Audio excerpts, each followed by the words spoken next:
नमस्कार दोस्तों, एक बार फिर से ज्ञान की वर्षा यूट्यूब चैनल पर आपका स्वागत है। दोस्तों, इस वीडियो में हम एक ऐसी कहानी सुनाएंगे कि कैसे एक पंडित की दो बातों को अमल करने से आपके जीवन में बहुत बड़ा परिवर्तन होता है। यह दो बातें स्वयं भगवान श्री कृष्ण के मुखार बिंदु से निकली हुई बातें हैं। तो कहानी को ध्यान से सुनना और वीडियो को अंत तक देखना, तभी आपको इस दो बातों का परिवर्तन पता चलेगा। वीडियो में आगे बढ़ने से पहले आपसे एक छोटी सी विनती है कि जिन लोगों ने अभी तक हमारे चैनल को सब्सक्राइब नहीं किया है वह लोग कृपया चैनल को सब्सक्राइब कर लें और हाँ, बेल आइकन प्रेस करके ऑल पर सेलेक्ट कर लें। चलिए कहानी की तरफ बढ़ते हैं। एक गांव में एक पंडित अपनी पत्नी के साथ रहता था, जिसका नाम राम लखन था। राम लखन बुरी संगत की वजह से उसके अंदर बहुत सी बुराइयां थीं, जैसे कि शराब पीना, मारपीट करना, चोरी करना और रात को देर से घर आना। इन्हीं बुरी आदतों के कारण राम लखन की पत्नी अधिकतर समय दुखी और परेशान रहती थी और दूसरे के घरों में बर्तन धोकर या फिर कुछ न कुछ काम करके घर का खर्च चलाती थी। राम लखन की पत्नी कई बार अपने पति को समझाने की कोशिश की कि वह इन बुरी संगतों को छोड़ दे और भगवान की पूजा पाठ में मन लगाए, जिससे उसका जीवन खुशहाल हो जाएगा। परंतु राम लखन अपनी पत्नी की बात नहीं मानता, बल्कि उल्टा भगवान के बारे में गलत गलत शब्दों का प्रयोग करता है।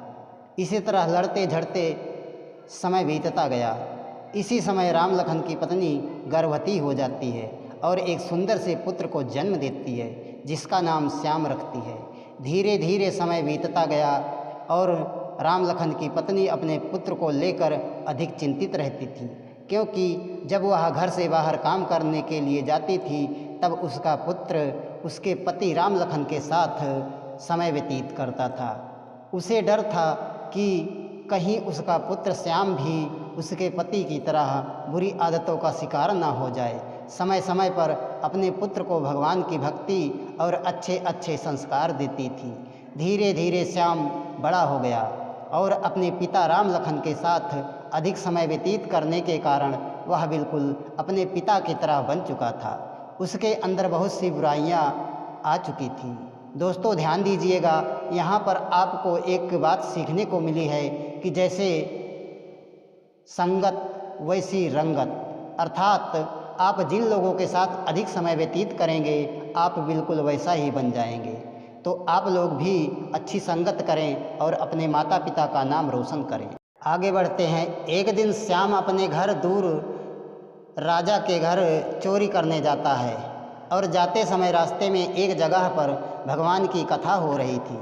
उसी कथा में एक पंडित जी आए थे जो यह बता रहे थे कि भगवान श्री कृष्ण कहते हैं कि हमें कभी झूठ नहीं बोलना चाहिए, और दूसरी बात यह बता रहे थे कि हमें नमक हराम नहीं बनाना चाहिए, अर्थात जिसका नमक हमने खा लिया है उसका कभी बुरा नहीं सोचना चाहिए। वैसे तो श्याम अपने पिता के अनुसार भगवान जैसे शब्द को नहीं मानता था, परंतु गलती से उसके कानों में यह बात पड़ चुकी थी। राजा का दरबार आ चुका था। वहाँ पर एक पहरेदार बैठा हुआ था जो नींद में भी था। उसने श्याम से पूछा कि तुम कहाँ जा रहे हो। श्याम जवाब देता है। उसके पहले उसे वह वारास्ते वाली बात याद आ जाती है कि कभी झूठ नहीं बोलना चाहिए। उसने पहरेदार से सच बता दिया कि वह राजा के घर चोरी करने जा रहा है। पहरेदार नींद में था। उसने श्याम को नहीं रोका और जाने दिया। महल के अंदर जाकर श्याम ने खूब सारे गहने जेवरात इकट्ठा कर दिया और महल से बाहर निकलने लगा। तभी उसकी नज़र रसोई घर पर पड़ती है। उसने वहाँ बैठकर भरपेट भोजन किया और फिर महल के बाहर आ गया। आते समय पहरेदार ने फिर रोक लिया और इस बार पहरेदार नींद से बाहर आ चुका था। वह फिर श्याम से पूछता है, यह क्या लेकर जा रहे हो।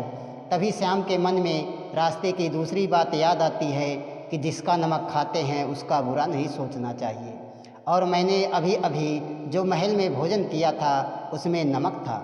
ऐसा सोचते हुए उसने सच बता दिया कि मैं चोरी करके आ रहा हूँ। श्याम की बात सुनते ही पहरेदार ज़ोर ज़ोर से चोर चोर की आवाज़ लगाने लगा। सभी लोग इकट्ठा हो गए और श्याम को पकड़कर राजा के सामने पेश किया गया। राजा ने श्याम से पूछा कि जब तुम चोरी करके जा रहे थे तब तुमने सच क्यों बोला कि तुम चोरी करके जा रहे हो।